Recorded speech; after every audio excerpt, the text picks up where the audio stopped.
Hello and नमस्कार दोस्तों, मैं हूं निशांत। और आज के इस वीडियो में हम देखेंगे कि ABAS यानी आधार इनेबल्ड बायोमेट्रिक अटेंडेंस सिस्टम, जो कि ज़्यादातर गवर्नमेंट ऑर्गेनाइजेशंस में अटेंडेंस के लिए यूज़ होता है। इसमें एंड्रॉयड मोबाइल के थ्रू हम किसी डिवाइस को कैसे रजिस्टर कर सकते हैं और अटेंडेंस को कैसे कैप्चर कर सकते हैं। तो बेसिकली इसके लिए हमको कुछ चीज़ें चाहिए, जैसे हमें चाहिए एक बायोमेट्रिक डिवाइस जो कि फिंगर बेस्ड हो या आइरिस बेस्ड हो, मतलब कि हम अपनी फिंगर स्कैन कर सकें या आई स्कैन कर सकें। तो हमारे पास है इसके लिए मंत्रा की MIS 100V2। और हमें चाहिए एक एंड्रॉयड फ़ोन जिसमें कि एंड्रॉयड का वर्जन 12 से कम होना चाहिए, क्योंकि एंड्रॉयड 12 या उससे अधिक पर ये MIS 100V2 काम नहीं करती है।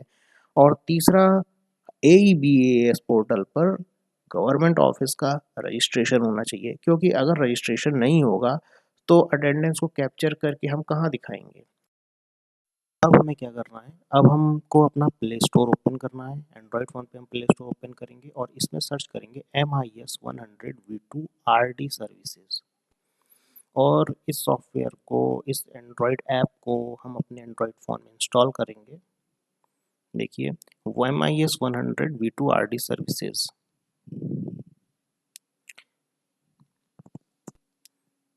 चलिए, ये ऐप इंस्टॉल हो रहा है। इस डिवाइस के साथ हमें एक कनेक्टर दिया गया है ताकि हम मोबाइल से कनेक्ट कर सकते हैं, और अटैचमेंट दिया गया है ताकि हम उस अटैचमेंट को डिवाइस से कनेक्ट करके आई को स्कैन कर सकते हैं, वो डिस्टेंस मेंटेन कर सकते हैं। तो उसके लिए हमारे पास एक अटैचमेंट भी दिया गया है। देखिए, ये सॉफ्टवेयर इंस्टॉल हो चुका है। ओपन करते हैं इसको, और यहाँ पर आप देख सकते हैं कि कई चीज़ें दिखाई दे रही हैं। यहाँ पर हम कैप्चर भी कर सकते हैं, कैप्चर आई कर सकते हैं। कैप्चर आई करके देखेंगे कि किस तरीके से कैप्चर होती है। इससे ये पता चल जाएगा कि हाँ, हमारी डिवाइस सही से काम कर रही है और एंड्रॉयड मोबाइल से सही से कनेक्टेड है। अगर कैप्चर टेस्ट में सक्सेस आता है, यानी कि हमारी डिवाइस सही से काम कर रही है। चलिए इसको चेक करके देखते हैं।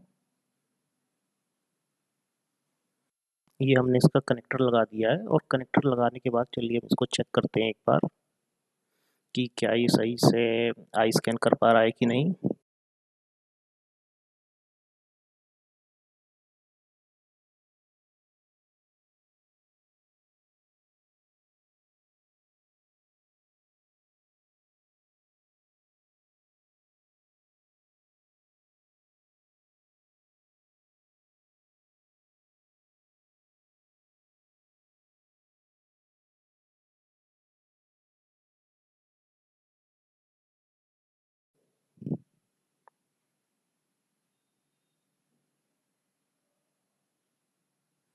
ओके, तो यहाँ पर टाइम आउट हो जा रहा है। हमने अभी इसका अटैचमेंट नहीं लगाया था, तो बिना अटैचमेंट के हम चेक कर रहे थे। हम इसका अटैचमेंट लगा के इसको चेक करते हैं।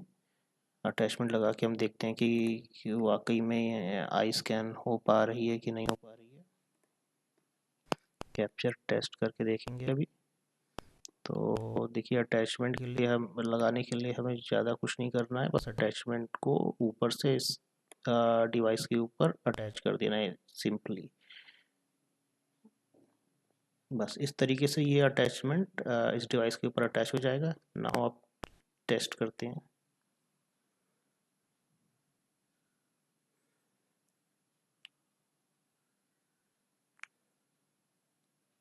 तो यहाँ पर आप देखेंगे कैप्चर सक्सेस होके आ रहा है, यानी कि हमारी डिवाइस इस एंड्रॉयड फ़ोन से कनेक्टेड है।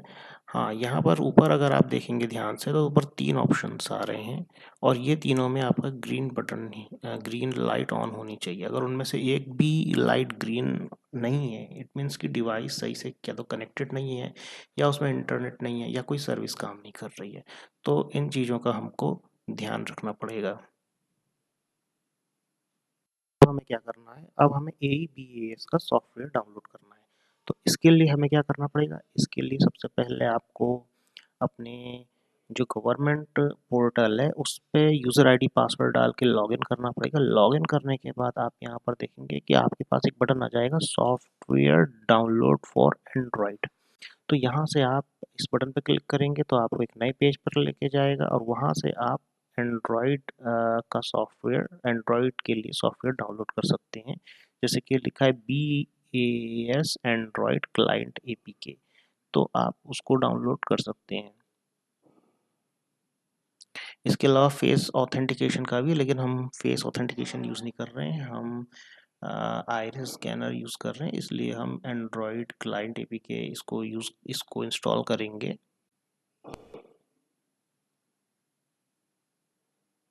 और ये सॉफ्टवेयर डाउनलोड हो जाएगा तो उसके बाद हम इसको अपने एंड्रॉयड मोबाइल में इंस्टॉल करेंगे।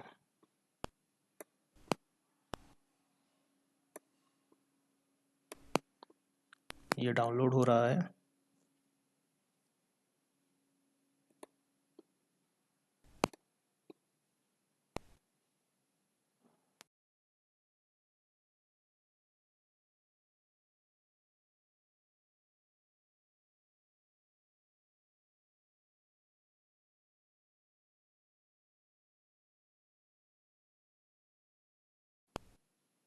तो ये डाउनलोड हो चुका है। अब आगे हमें क्या करना है,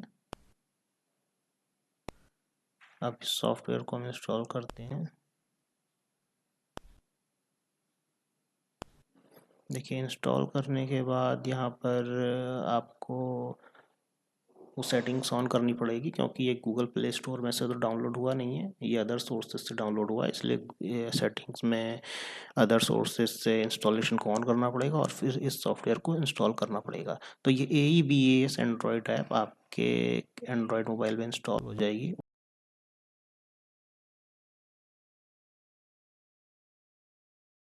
उसके बाद आपको इसे ओपन करना पड़ेगा। ओपन करने का पहला ऑप्शन आता है कि इसको आपको एक्टिवेट करना पड़ेगा। एक्टिवेट करने के लिए तो सबसे पहले आप डोमेन सेलेक्ट करेंगे। कई अलग अलग डोमेन उसमें दिए गए हैं, जैसे सेंट्रल है, महाराष्ट्र है, अदर डोमेन भी हैं। तो हम सेंट्रल डोमेन यहाँ से चूज़ करेंगे और सेंट्रल डोमेन चूज़ करने के बाद फिर आएगा एक्टिवेशन कोड। एक एक्टिवेशन कोड हमें इसमें डालना है। तो एक्टिवेशन कोड के लिए हम फिर से वापस अपने AEBAS पोर्टल पे जाएंगे और वहाँ से हम एक्टिवेशन कोड को जनरेट करेंगे।